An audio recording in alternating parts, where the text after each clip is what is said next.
as he could find, say at 3 or 4 shillings a week, and look out for work as a tailor. I did not think it much mattered what he began with, for I felt pretty sure he would ere long find his way to something that suited him, if he could get a start with anything at all. The difficulty was how to get him started. It was not enough that he should be able to cut out and make clothes, that he should have the organs, so to speak, of a tailor. He must be put into a tailor's shop and guided for a little while by someone who knew how and where to help him.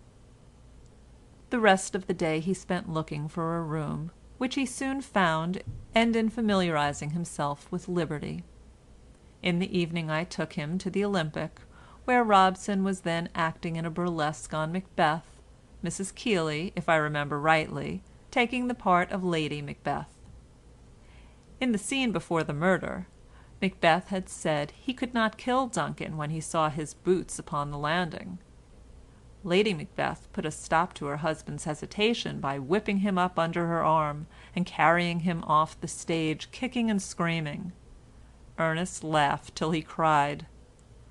"What rot Shakespeare is after this!" he exclaimed involuntarily. I remembered his essay on the Greek tragedians, and was more à esprit with him than ever. Next day he set about looking for employment, and I did not see him until about 5 o'clock, when he came and said that he had had no success.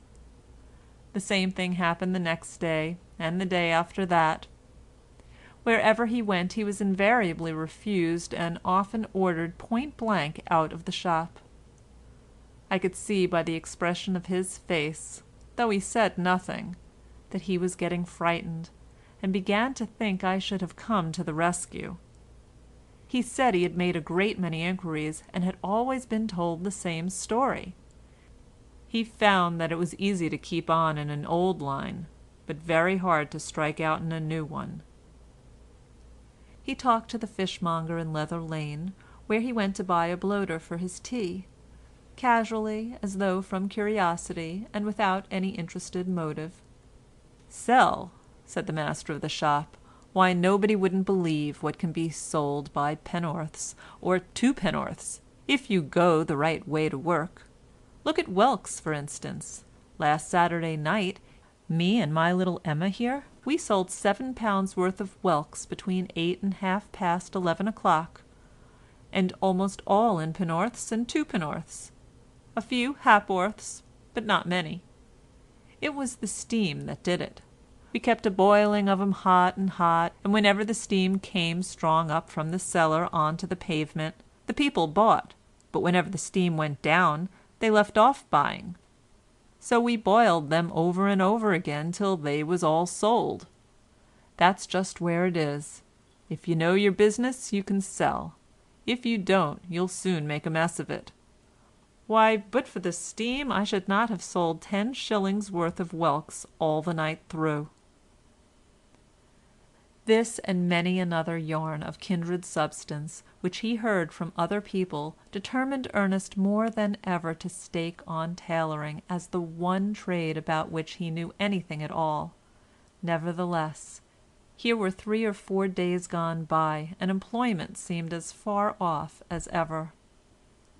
I now did what I ought to have done before, that is to say, I called on my own tailor, whom I had dealt with for over 1/4 of a century, and asked his advice. He declared Ernest's plan to be hopeless. "If," said Mr. Larkins, for this was my tailor's name, "he had begun at 14, it might have done, but no man of 24 could stand being turned to work into a workshop full of tailors. He would not get on with the men, nor the men with him. You could not expect him to be hail fellow well met with them, and you could not expect his fellow workmen to like him if he was not. A man must have sunk low through drink or natural taste for low company before he could get on with those who have had such a different training from his own." Mr. Larkins said a great deal more, and wound up by taking me to see the place where his own men worked. "This is a paradise," he said, "compared to most workshops. What gentleman could stand this air, think you, for a fortnight? I was glad enough to get out of the hot fetid atmosphere in 5 minutes, and saw that there was no brick of Ernest's prison to be loosened by going and working among tailors in a workshop. Mr. Larkins wound up by saying that even if my protégé were a much better workman than he probably was, no master would give him employment for fear of creating a bother among the men. I left, feeling that I ought to have thought of all this myself, and was more than ever perplexed as to whether I had not better let my young friend have a few £1,000 and send him out to the colonies, when, on my return home at about 5 o'clock, I found him waiting for me, radiant, and declaring that he had found all he wanted. End of chapter 70.